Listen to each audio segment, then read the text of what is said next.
श्री सत्यनारायण व्रत कथा पहला अध्याय।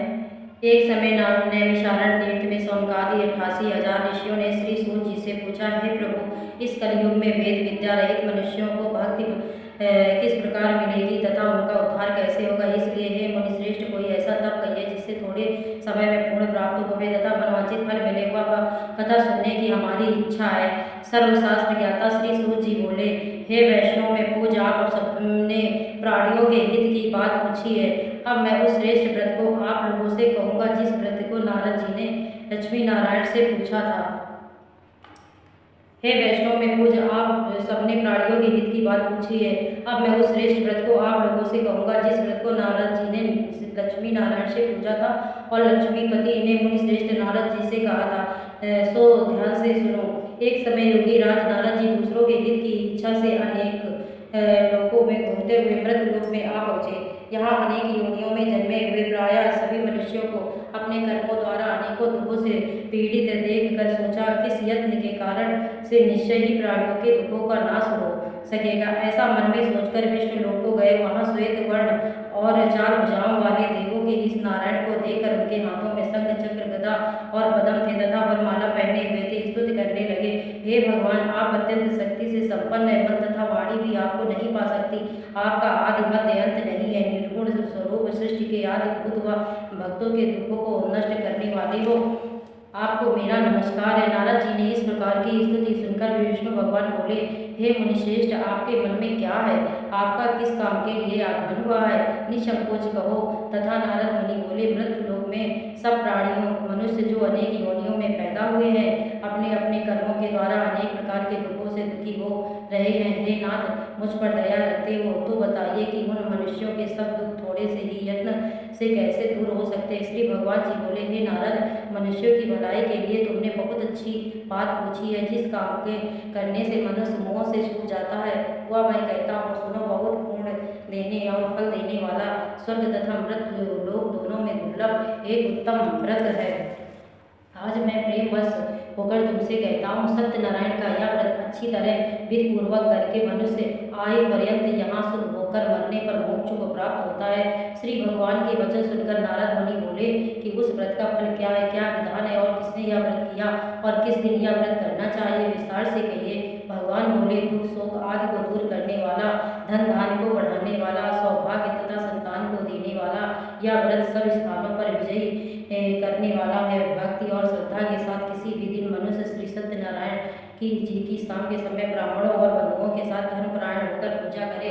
भक्ति भाव से नैवेद्य के लिए कपल, घी, दूध तथा गेहूं का चूड़ सवाया लेके गेहूं के अभाव में साठी का चूड़, शक्कर तथा गुड़ ले और सब भक्षण योग पदार्थ जमा करके भगवान के को अर्पण कर देवे तथा बंधुओं सहित ब्राह्मणों को भोजन करावे। तत्पश्चात भोजन करे, नृत्य गीत आदि का आचरण कर सत्यनारायण भगवान का स्मरण करता हुआ समय व्यतीत करे। इस तरह व्रत करने पर मनुष्यों की इच्छा निश्चित पूरी होती है। विशेषकर कलिकाल में भूमि पर यही मोक्ष का सरल उपाय है। प्रथम अध्याय समाप्त। मान की जय। दूसरा अध्याय। सूत जी बोले, हे ऋषियों, जिसने पहले समय में इस व्रत को किया है उसका इतिहास कहता हूँ, ध्यान से सुनो। सुंदर काशीपुरी नगरी में एक अत्यंत निर्धन ब्राह्मण रहता था। वह भूख और प्यास से बेचैन हुआ नित्य पृथ्वी पर घूमता था। ब्राह्मणों से प्रेम करने वाले भगवान ने ब्राह्मण को दुखी देखकर बूढ़े ब्राह्मण का रूप धर के पास में जा आदर के साथ पूछा, हे विप्र, नित्य दुखी हुआ पृथ्वी पर क्यों घूमता है? हे श्रेष्ठ ब्राह्मण, यह सब तुझसे कहो, मुझसे कहो, मैं सुनना चाहता हूँ। ब्राह्मण बोला, मैं निर्धन ब्राह्मण हूँ, भिक्षा के लिए पृथ्वी पर फिरता हूँ। हे भगवान, यदि आप इसका उपाय जानते हो तो कृपा करके बताइए। वृद्ध ब्राह्मण बोला कि सत्यनारायण भगवान मनवांछित फल देने वाले हैं, इसलिए हे ब्राह्मण, तू उनका पूजन कर, जिसके करने से मनुष्य सब दुखों से मुक्त होता है। ब्राह्मण को व्रत का सारा विधान बतलाकर बूढ़े ब्राह्मण का रूप धारण करने वाले सत्यनारायण भगवान अंतर्ध्यान हो गए। जिस व्रत को वृद्ध ब्राह्मण ने बताया मैं उसको करूँगा, यह निश्चय करने पर उसे रात में नींद भी नहीं आई। वह सवेरे उठ सत्यनारायण भगवान जी के व्रत का निश्चय करके इस भिक्षा के लिए चला गया।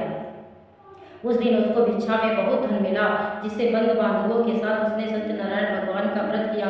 इसके करने से वह ब्राह्मण सब दुखों से छूट कर अनेक प्रकार की संपत्तियों से युक्त हुआ। उस समय से वह ब्राह्मण हर मास व्रत करने लगा। इस तरह सत्यनारायण भगवान के व्रत करने से वह ब्राह्मण सब दुखों से छूटकर अनेक प्रकार की संपत्तियों से युक्त हुआ। उस समय से वह ब्राह्मण हर मास व्रत करने लगा। इस तरह सत्यनारायण भगवान के व्रत को करेगा वह सब पापों से छूटकर मोक्ष को प्राप्त होगा। आगे जो पृथ्वी पर सत्यनारायण भगवान का व्रत करेगा वह मनुष्य सब दुखों से छूट जाएगा। इस तरह नारद जी ने नारायण भगवान से कहा, यह व्रत मैंने तुमसे कहा, हे विप्रो, मैं अब और क्या कहूँ। ऋषि बोले, हे मुनीश्वर, संसार में इस ब्राह्मण से सुनकर किस किसने इस व्रत को किया, हम वह सब सुनना चाहते हैं, इसके लिए हमारे मन में श्रद्धा है। सूत जी बोले, हे मुनियों, जिसने इस व्रत को किया वह सब सुनो। एक समय ब्राह्मण धन और ऐश्वर्य के अनुसार बंधु बांधवों के साथ व्रत करने को तैयार हुआ। उसी समय एक लकड़ी बेचने वाला बूढ़ा आदमी आया और बाहर लकड़ियों को रखकर ब्राह्मण के मकान में गया। प्यास से दुखी लग रहा था। उनको व्रत करते देखकर ब्राह्मण को नमस्कार कर कहने लगा कि आप यह क्या कर रहे हैं और इसके करने से क्या फल मिलता है, कृपया करके मुझसे कहो। ब्राह्मण ने कहा, सब मनोकामनाओं को पूरा करने वाला यह सत्यनारायण भगवान का व्रत है, इसकी ही कृपा से मेरे यहाँ धन्य धन आदि की वृद्धि हुई है। ब्राह्मण से इस व्रत के बारे में जानकर लग रहा था बहुत प्रसन्न हुआ। चरणामृत ले और प्रसाद खाने के बाद अपने घर को गया। लकड़हारे ने अपने मन में इस प्रकार संकल्प किया कि आज ग्राम में लकड़ी बेचने से जो धन मिलेगा उसी से सत्यनारायण देव का उत्तम व्रत करूंगा। यह मन में विचार कर वह बूढ़ा आदमी लकड़ियां अपने सिर पर रखकर जिस नगर में धनवान लोग रहते थे वह ऐसे सुंदर नगर में गया। उस रोज वहां पर उसे लकड़ियों का दाम पहले दिनों में दुगना मिला। जब वह बूढ़ा लकड़हारा दाम ले और अति प्रसन्न होकर पक्के केले की फली, शक्कर, घी, दूध, दही और गेहूं का चूर्ण इत्यादि